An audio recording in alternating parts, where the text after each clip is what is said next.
Good evening. Welcome into the Illini Inquirer podcast. I'm Jeremy Werner, back at Illinois. Derek Piper is live in Piscataway.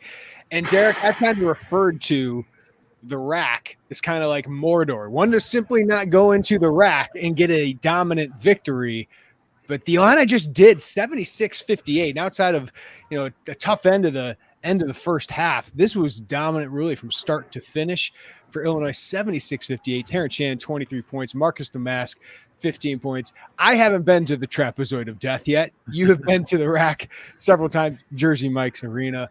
I don't know if Tommy DeVito was in attendance and bringing his power to Jersey power to the Illini there, but what a performance by Illinois in a tough place usually for them to win. Yeah, I was hoping to see Tommy DeVito. You got a bye week for him. I thought maybe a Illini zip up and the TD chain coming out, but I did not catch him in attendance. You did have a smattering of Illini faithful. The Rutgers student section was not happy with some of the ILL, I chants late, so there was a little bit of a turnout there. But ultimately, we were talking about before hopping on here. This place, number one, I think it's top 5 in the Big Ten in terms of just being as tough to come in and win, and then just it's so loud. It's not as big as some of many of the other arenas in the Big Ten, but it just there's a lot of energy in here. Just the way it's built, it can contain the sound, and the student section brings it. So they were willing, even though Illinois jumped on them early, which I credit them because they've had some slow starts, obviously. Dating back to last season, or some would say it's been going on for a decade plus. But this crowd just kept trying to will it into the existence of it being a game, and you'd see a little spurt there, then only respond. Well, they finally broke it to 5 at half, but stepping back on their throats in the second half. Terrence Shannon being as great as he was. Coleman defensively to be plus 25 in the plus minus. Marcus Domask, what a bounce back. You needed that for sure. So I was combing through the stats. It's been since Steve Pikiell's second year at Rutgers since they've gotten beat that bad on their home floor in a Big Ten game. So that says a lot. I mean, just look around college basketball too. These road teams, Marquette falling at Wisconsin, and obviously Purdue last night against Northwestern. On down the line, like Tennessee, how they looked on the road against North Carolina. So it's really tough to win on the road, and this is one of the toughest in the Big Ten. And Illinois went in there and they dominated for the most part. Derek, you asked Brad Underwood. I just listened to the press conference. 2 questions I think are very top of mind. So I want to get on those here in a second, but I want to first start on 2 qualities about Illinois. I think they're elite defensively. I think they can be. I think that is where they are going to win games most of the time. They held Rutgers to 33% shooting, but most impressively, it was 28% from 2. They were under 50% Rutgers at the rim in this game, and Coleman Hawkins had a ton to do with that on Cliff Omarui, who is not very good today. 7 points on 3 of 10 shooting for the all Big Ten big man. But this defense can bring it, but they dominated the glass against a Rutgers team that we know their identity is toughness and physicality. Illinois from the start was assertive. They were tough. They were physical. I thought Guerrier and Hawkins really asserted themselves early. And then Terrence Shannon from the start. That guy was like, I'm the best player on the court. We're going to win this game. I think he said to you guys, this is a business trip. I'm going here to win games. He looked like the go-to guy there. But just across the board, Illinois looked bigger, physically dominant, and they asserted themselves. This looked like a team that was confident and thought they could bully Rutgers, which is not easy to do. No doubt. Yeah, it was really outside of that, trying to handle the 2-2-1 full court press at Illinois. I mean, that's really the only slip up for the most part on the entire day. I mean, like you said, getting off to that fast start, I think it was 11-2. Guerrier, I think maybe had 7 within the first 5 to 7 minutes there. And second chance points was big. And looking at the statistics, I wrote it in the 3 keys in the pick that Rutgers, really the only blemish on their defensive resume was how much they were giving up on the defensive glass. They're letting opponents get 31% of their misses back. St. Peter's, they built a brick city with what they did on Monday. They shot 13 for 55 or something crazy like that, but they had 22 offensive rebounds. Princeton had 15 the season opener and beating Rutgers. So there was an opportunity to do that. I thought there was an opportunity for Illinois to really get after it on the offensive glass against Marquette, but they didn't play out that way. They didn't have that punch. They didn't have that impact. So Brad had, as he mentioned in the presser, was on this team and displeased with this team with their second chance production early in the season. Tonight, they obviously were able to impose that early. And yeah, I mean, Terrence, I don't want to. You got to see if more and more of a sample size. Another big test, going up against John L. Davis, Elijah Martin on Tuesday in FAU. But the consistency right now, I mean, he's playing like an Ayo Dosunmu type of guy, like an All-American type of guy. And I know Brad's said, and he said, he's probably the best two-way player in the country, which is obviously speaking very, very, very highly. But I just think there's another level of him this year. And I think he's very comfortable kind of in that alpha role as far as I can tell. I think embracing that defensive side of it is another part of evolving. And I think he's making some good decisions with the ball, too. I think his passing has been pretty good. And he did have 5 turnovers in the game. But, being able to make some timely buckets like that three that those pull-up threes can just be killers for momentum and just – as a team is trying to come back like Rutgers was, for him just to hit that. I mean, you can't stop him at that point because we obviously know he's a freight train downhill. So he looks like a dude. I know people are saying it looks like a dude that should be in the NBA, and Illinois is lucky enough to have him for a year or two, which when they went out and recruited him, they had no expectation that they were going to get that out of him. This is what I love about the NIL era is a guy like that can come back, make money, and he should get more money after today, like after what he did. The turnovers, he had 3 in the final 8 minutes, so I'm not as concerned about that. They got kind of sloppy after they got that big lead. But you just we saw flashes of all of these things, right? The defense, the rebounding at times. We see the crossover 3 when he's one-on-one. We know he's a different guy in transition than Ayo Dosunmu, but he's equally effective, right? Ayo is kind of a dancer and just so smooth and gliding. Terrence is just a bull, a freight train, if you want to call him that. But now all those things are coming together. He's improved himself. Brad said, you asked him the question. It's one of the things I want to hit on. He didn't rest on his laurels. He got better. And you're seeing it all come. But the biggest thing, what did we talk about all of last year, Derek? You need him to be assertive. And he has been assertive every game for the most part. He's acting like the best player on the court. He's acting like he knows he's the dude, like he's the leader of this team, and that's dangerous. And when you have that, Derek, it's why I think this team can compete at the top of the Big Ten, and why I think this team will easily be an NCAA tournament team, because almost every night, except when they play Purdue, they have the best player in the court. Like, he's that good. Like, we can start talking. I know last year he got off to a good start with some big games. I'm just seeing consistency and assertiveness that we didn't see last year, which is really encouraging. No doubt. Yeah. And there is a lot of value, I think, into having stepped into that primary role, because even though he was older when he finally did it, like for Ayo to get that, maybe as obviously freshman into his sophomore year, and then there was the maturation process. Terrence was a complimentary player at Texas Tech, obviously a good run and jump athlete, and someone that was a slasher and developed into a spot up shooter. But last year, and it shouldn't come as a surprise that there was inconsistency in there. And I think you could also wonder, the supporting cast around him, maybe made life hard on him at times. But now he knows that role. He knows it well. He knows how defenses are going to focus on him, and he's just handling it very maturely. And yeah, he's worked on his game. He looks like a guy that deserved to be a borderline two-way early second round type of guy, and now he's back, and he's, I think, and if he keeps playing like this, it's going to be an obvious that he's only raising his stock even more. So yeah, I agree with you. He should be, he's on the fast track to maybe the second best player in the Big Ten, and that's a huge value. So I love the consistency. I love the assertiveness. I love how much he's buying in defensively. I love everything about what you're getting out of Terrence. And I mean, he had 10 rebounds tonight. That's the dude that's just bought in all the way around, and that's big time. Yeah. Marcus Domask, you asked Brad about, didn't look good against these low major opponents. Boy, he shows up against the best opponents. He had 11 against Kansas, looked good doing it. It was really instrumental in getting other people buckets. At 18 against Marquette, and then tonight 15 points, 7 rebounds. I thought he looked really good as a secondary scorer, Derek, secondary ball handler, getting to the rim.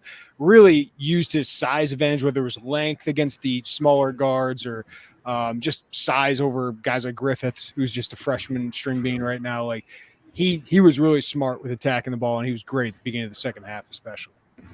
Absolutely. Yeah, and I don't think it maybe was necessarily him overlooking Western and Southern.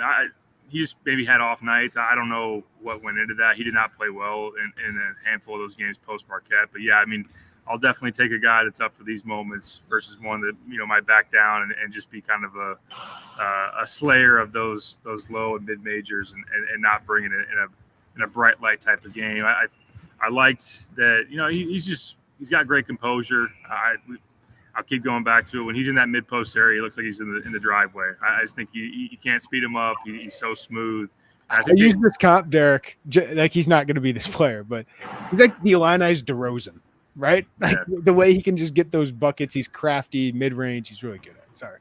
No, yeah, it's a guy that is going to kind of do it with an old man's game in that sense, and not to be the most twitchy or explosive athlete, but just be able to make those shots. I thought Illinois hunted out those opportunities pretty well. Like they got a sense of when he had size advantage and kind of isolating that spot of throwing it in there. And I think he also, I know Mike LaTulip in some of his early film breakdown was like, Marcus might come off a ball screen and take 2 dribbles and stop. Well, he took a couple to actually all the way to the rim this time, was a little bit more aggressive with that. And I know Terrence told us afterwards, he's been getting on Marcus for being a little too passive and not being that dude. I mean, he could be the second best, definitely the second best offensive player on this team, if not the second best overall player. But obviously, I don't want to take away from what Coleman did on the defensive end. But yeah, this was the type of Marcus that Illinois needed, and they will need going forward against FAU and Tennessee.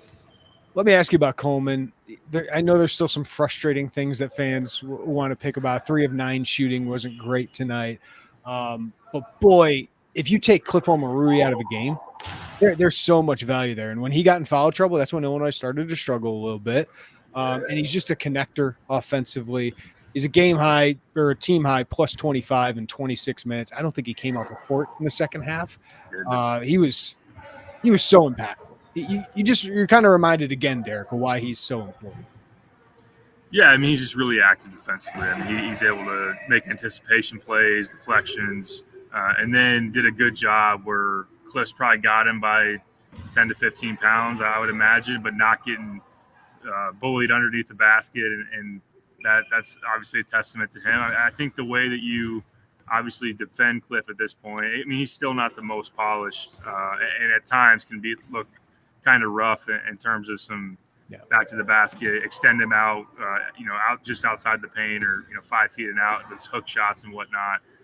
But Illinois forced him to not get deep catches, and then Coleman with his length to be able to just challenge and make him take those forced right hooks and whatnot, and just not get into a rhythm at all. So and limiting what he did as far as just those catch and dunk plays, which he is explosive and athletic in those circumstances. So he was fighting it tonight. Cliff, I was worried about it because at halftime you're only up 5 and Cliff has done nothing. So I was like, oh boy, is this going to be a stat you point back to and say, well, then they let him get going and that was the difference in the game. But obviously Coleman deserves a lot of credit for him not getting into that rhythm. And yeah, offensively, I didn't expect a super pretty game for him when he's missed 2 weeks of game time. And, I'll take 8 rebounds and whatnot, but I do think that we'll come back to his ability to knock down shots and be willing to shoot is going to be kind of another layer, another level for this offense. I know that some people are getting, and I understand too. We kind of talk about it on the press row. He complains a lot. Let's be honest. Like he's kind of got Curbelo into, he never thinks he fouls. He thinks he's fouled a lot, and he's emotional. And look, that's Coleman being Coleman to an extent, but he's a valuable piece, obviously, and definitely defensively. He's an impact piece that just doesn't always show up in the box score. But yes, he's got those frustrating ups and downs that go with it. But Dane played 8 minutes for a reason tonight. It's because Coleman Hawkins is just so much. You're so much better with Coleman on the court. Just his versatility he gives and the defense that he gives. But the supporting cast, Eric, I do want to mention that before we get into one thing we can definitely nitpick and worry about. Justin Harmon, 7 points off the bench in 20 minutes, gave some good defense. Ty Rodgers, we'll get into his struggles breaking the press, but I thought once he got in the half court, he created for his teammates, 3 assists, didn't have a turnover in the second half. Defensively, man, he is so tough on guards. I don't know if Pikel brought it up, but every coach brings it up of how tough Ty Rodgers is as a defender when you have all these other guys. And then Quincy Guerrier continues to play really well, 7.6 boards, didn't play a ton in the second half there, but Luke Goody, 9 points. Like, just continues to do it, continues to make multiple threes per game at a 40+% clip.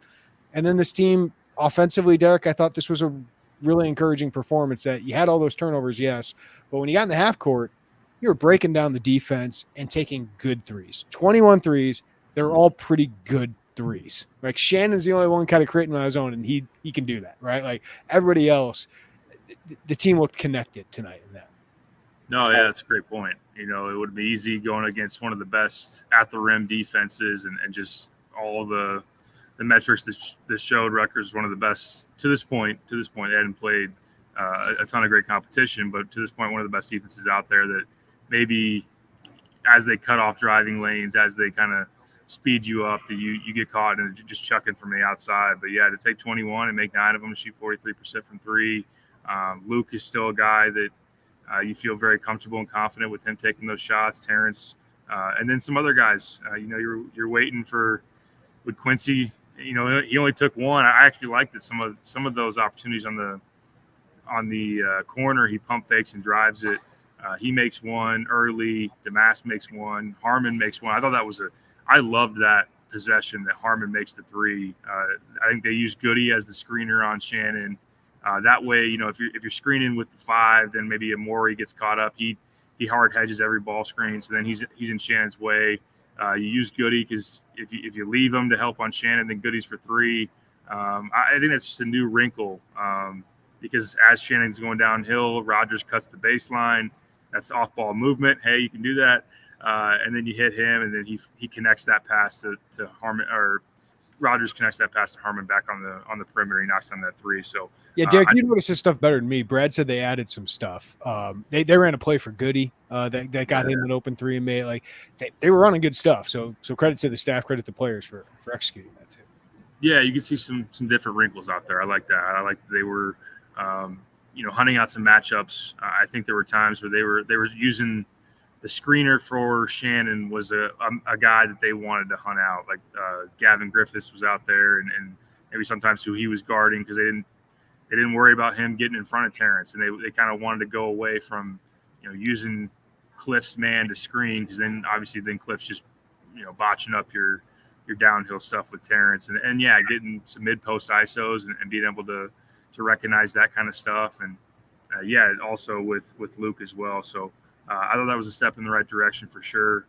And at one point, your transfers, at one point in the first half, I was going to tweet it, your transfers were outscoring Rutgers. So I think it was like 19-18. Because I think you got 7 early from both Guerrier and Domask, and then Harmon sprinkled in 5 of his own. So that was great. I mean, that's the kind of stuff you want. And one last note, I just love how low maintenance Justin Harmon seems to be. I don't get a sense that he all of them, all of these transfers, like these are Brad guys. Like these are, and like the point guard is a huge issue. We'll dive into it, but I don't worry about any of these guys. Like the team chemistry looks pretty dang good, right? Like the vibes are better now. I know they just won a big game. They lost to Marquette, but I don't think this team's going to be up and down as much. I think Brad's going to love that. Yeah, for sure. Yeah, and I think that on the note of Harmon, like he goes in the NIT and puts up 18, 19 a game. He could easily construct his mind to say, I could be a number 1 guy somewhere. I need to be getting up, 8 to 10 clips a game wherever I go next. And I don't think that he doesn't show any kind of indication that his mindset or his effort, number 1, is geared towards how many shots he's going to get, or that it changes based on opportunity. And then number 2, he's just very, very hungry to go hunt down loose balls and make effort plays. And I did like that he was aggressive around the rim. He was able to cut baseline and have a couple of reverse finishes that hits the 3 as well. But yeah, I think it's a great point on Quincy too. Getting that rebounding motor up, and then Marcus Domask, I just think he loves to play the game the right way, and not a guy that they're having to urge him to be more aggressive, not to say, hey, you're taking some selfish shots. Yeah, that's probably better at this point when you have a Terrence Shannon on the team. All right, Derek, 2 concerns. Illinois fouled a lot in the first half. 12 fouls in the first half. That led to Rutgers shooting 13, I believe, first half free throws. Kind of kept them in the game there a little bit. Any concern with that, or was that just a tight whistle for Illinois? There were a couple cheapies like that they can avoid. I think Coleman got caught hooking a guy that, it's just one of those, don't reach your arm in there and understand that even what's the best thing that can really happen here. Number 2, it was a reminder that while it's the high profile crew or one of them in the Big Ten, they're not very good. Courtney Green's terrible, man. Like, how did he give Terrence Shannon that continuation for the and one and a number of other calls? Huge bucket, but thanks. It was a big bucket, and I'm not just saying that he was obviously gearing towards Illinois. I think there was this the A team in the Big Ten? Paul Zelk, DJ Carson, one of them, if not the A team. Yeah, it's up there. Like, they're one of the top crews. Like, everyone wants to make fun of Bo Borowski and Ted Valentine until they run them out of the league, and I'm like, those guys at least control. Like, the coaches love those guys.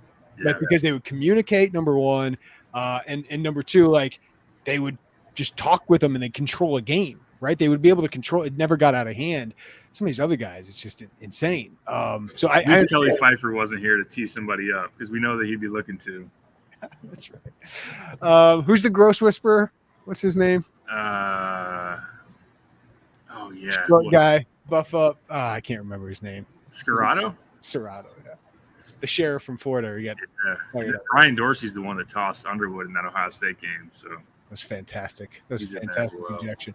The bigger concern here is the turnovers. 10 turnovers in the first half, 17 for the game. Rutgers had 18 points off turnovers. They couldn't handle a press, Derek. It looked like Domask and, of course, Ty Rodgers were very uncomfortable with it when at times it's like, just dribble. Like, just dribble it up. You got the opportunity. They just try to pass out of it a lot. So other teams are going to continue to do that, and it's going to continue to be an Illini weakness. They did get a couple easy buckets out of it, but there's certainly a concern. When you don't have a guy who's done it at this high of a level, you hope Ty Rodgers and Marcus Domask get a little better at it.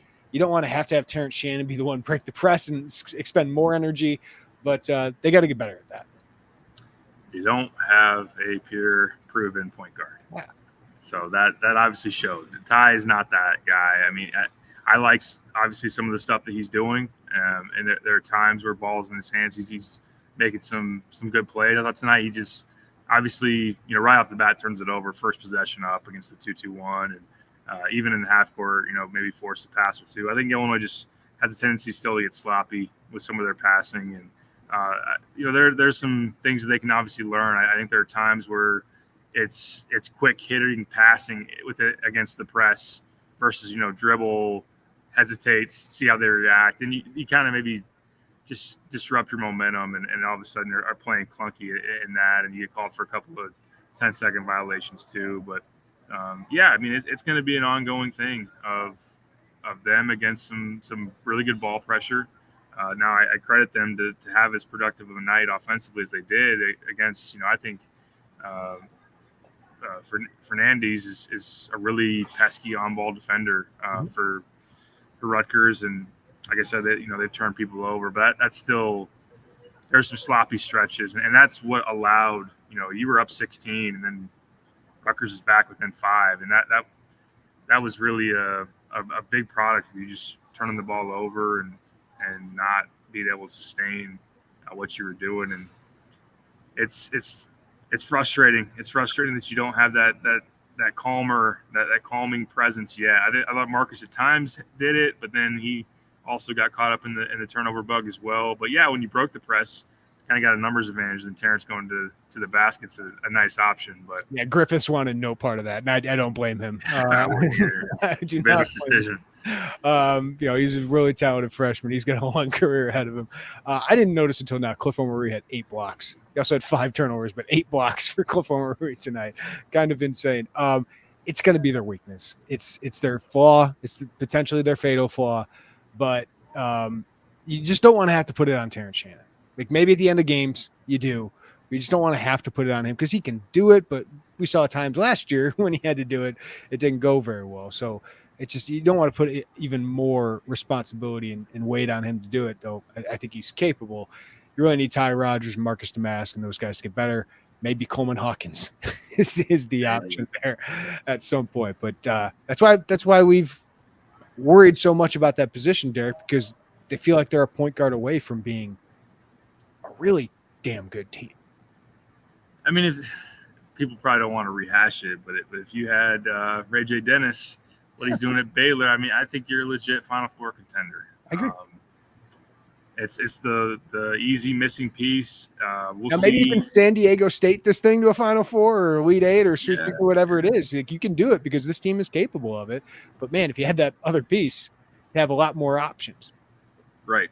And I think I'll still wonder, and we might see it on Tuesday, I think crunch time, especially crunch time, I think point guard play, obviously, against Marquette was something that was just a stark contrast. And I think Illinois was not composed and was not able to get into their stuff and make good decisions on the ball.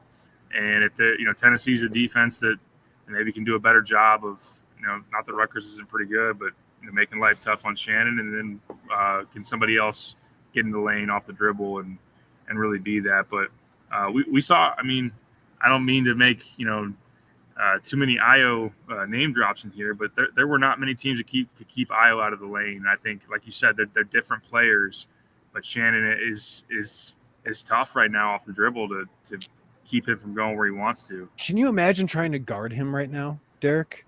Because once you're so concerned with that drive to the basket, and then he just pulls up that three and he hits 50% of them right now. Like, that's not going to last the entire season. He's going to have to force some tough ones, but if he's shooting 30, he's probably going to shoot 35+% over the season. I'm seeing like pick your poison. I don't know what you do with him. I think other than, trying to blitz the heck out of him and make him give it up. Yeah. Which, that's you got shooters. Yeah. Yeah. If you make the shots around him, then you got seemingly all the answers to the equation. But yeah, I know that some are commenting here, maybe the point guard is Nico and how long he's going to be out. I'm reading between the lines. That does not sound like it's going to recover quickly. I don't know. No, I personally, I'd probably guess and say it probably wouldn't at least be till January if I were to guess it. I don't know that for sure, but even then, like, understand, you got to count. Like, I am encouraged by what he showed, but he did it against Valparaiso and Southern. So, like, understand that too. And defense you are better with Ty Rodgers on the court. Like, I understand the offensive stuff, and maybe you can bring in Nico if you're struggling offensively, but don't overlook what Ty Rodgers is doing defensively and what he does on the glass. Right. Like, I know he had a bad first half handling the ball, and the second half was pretty dang good for him. So you're still much better with him there. It's just you don't have a great option there, and I don't think Nico is that great option. I think I cut you off, but I think that's what you're getting to there. Yes, and will Dre Gibbs Lawhorn be someone that does he factor his way into the mix? He didn't play tonight. He's had been talked about in the preseason of being a point guard option. I know, similar to Jaden Epps, probably more wired to score than he is to facilitate. I don't know that this was a good opportunity to kind of put him in that press and have him make good decisions. He probably would have turned it over. But I wonder if that's something they try to just in practice give him opportunities to grow with, because maybe if it clicks down the road, he could be someone that gives you some opportunities there. Or maybe they'll just keep him as more of a combo off the ball guy that only focus on scoring and playing hard defensively. Let's not overcomplicate it. Yeah, and I think Harmon played well, so he didn't play tonight. And they didn't need offense, really, during this game. So I just don't think it was the game to put him in. Now, if they get down to FAU, then maybe you try and bring him as a spark off the bench. Speaking of FAU, before we get out of here, Derek, you're staying out there. Jimmy V Classic for a second straight year. Fort Atlantic has been playing really well until tonight. They're currently losing at home to College of Charleston. They're kind of coming back, though, 51-50 at the moment right now at the beginning of the second half. So they lost to Bryant early in the season, but this is a Final Four team last year, won 30-plus games last year, return basically everybody but their fifth or sixth leading scorer from last year. Really good guards. They They got a big who's pretty good too. Yep. What do you think of this matchup heading into Tuesday? It's going to be a lot of fun. I think this one was really Illinois' offense against the Rutgers defense, and I still think that obviously Illinois' offense and its consistency and getting what they want and having a flow and having enough guys help Shannon is obviously going to always be a key against a good team. But I think this is going to really test Illinois defensively because of how much firepower they have. They scored like in the 50s against Bryant, then go to the ESPN Invitational and put up 90 or 90 plus on an average and beat a pretty good Texas A&M team. And they had 6 guys scoring double figures in that game, let alone, Davis and Martin had 51 of their own. So those guys are even proven, obviously, against, some big teams in the NCAA tournament. And I think that on the whole, the thing that I learned about FAU in the tournament last year is they can win playing a couple of different ways. They got in a scoring match with Marquise Noel and Johnson Kansas State. Yeah, from Kansas State. And then, they played a rock'em sock'em, just kind of a rock fight against Tennessee and just were able to be physical in the glass and hang with them too. So that's a really good team. They've got some balance. Like you mentioned, Vlad Golden down low is a guy that has some skill, has some good defensive ability. So I think maybe they're caught in a sleepy spot tonight or whatnot. But yeah, I mean they slipped against Bryant. I think Illinois is certainly capable of getting it done. I'm just excited to see it play out and love the idea of Terrence and Ty going up against those guys defensively and Illinois trying to hang with them in terms of what they can do offensively, but also maybe Illinois further showing how good they are defensively. If you shut down FAU or make life really, really difficult, then it only furthers the case of Illinois being one of the best defenses out there. As for this win tonight, Derek, it starts off this tough December stretch on a good foot. You're not going to go over, right? Like that's really important. And tonight, don't know what it'll be at the end of the season, but could be a quad 1 win. Road wins, as Brad Underwood said like multiple times tonight, are like gold because if it's a top 75 team, that's a quad 1 win. So I think Rutgers has a chance to be that. They got to win more games and do well in the Big Ten, but if you win against Florida Atlantic, that in a neutral, that's most likely a quad 1 win. If you win at Tennessee, that's certainly a quad 1 win. So they didn't have a lot of opportunities in the Big Ten last year, just the way the schedule went. They didn't play well on the road. So to get an early road win is really encouraging for this team. 100%. Yeah, you got to be a Rutgers fan now going throughout the rest of the season, or at least have them have a decent trek through the Big Ten. I mean, I don't know. I could see it being a situation where, they were picked by a number of people, I think even on our ballot that we did, are they a Wednesday team in the Big Ten tournament? Kind of in that range.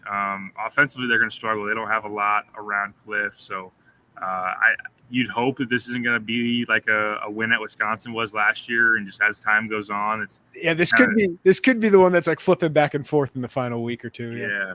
Yeah.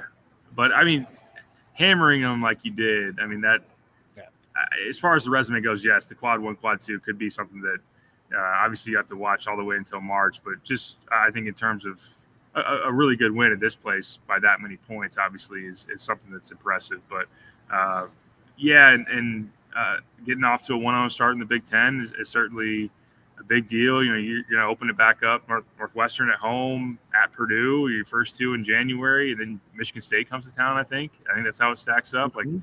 That's not necessarily easy. So getting one early is a big deal. And then also making sure the worst case is erased of going 0-4 in the marquees within your first 2 months. If you were to obviously lose Marquette, this one, Florida Atlantic and Tennessee. Now you can start to be on the optimistic side. Maybe Illinois beats Florida Atlantic and goes into Tennessee with a chance to go 3-0. So we can have a little bit of fun here in the next couple of days thinking about that. Yeah. You going anywhere? You going to see a show or anything in New York City?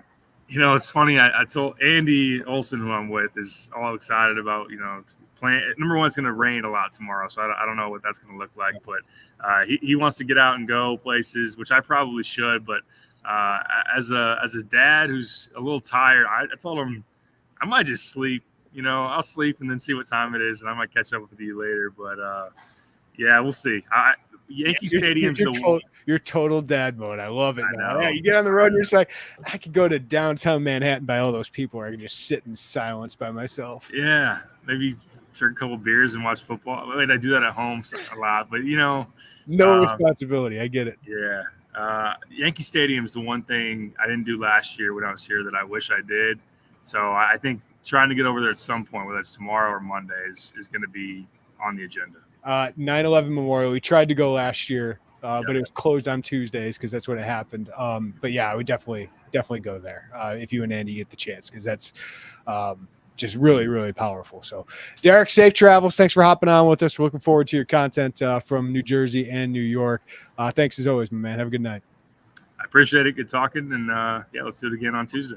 All right, everybody, thank you for tuning in on the live YouTube. Give us a like on the way out, subscribe, hit the notifications bell as well. Thanks to all our podcast listeners as well. I just caught up with Clay Patterson, the new commit for Illinois football, transfer from Yale. I'll have that up on the site here in a little bit as well. So we got plenty coming at Illini Inquirer. Everybody have a great night. Take care of each other. We'll talk to you next time right here on the Illini Inquirer podcast.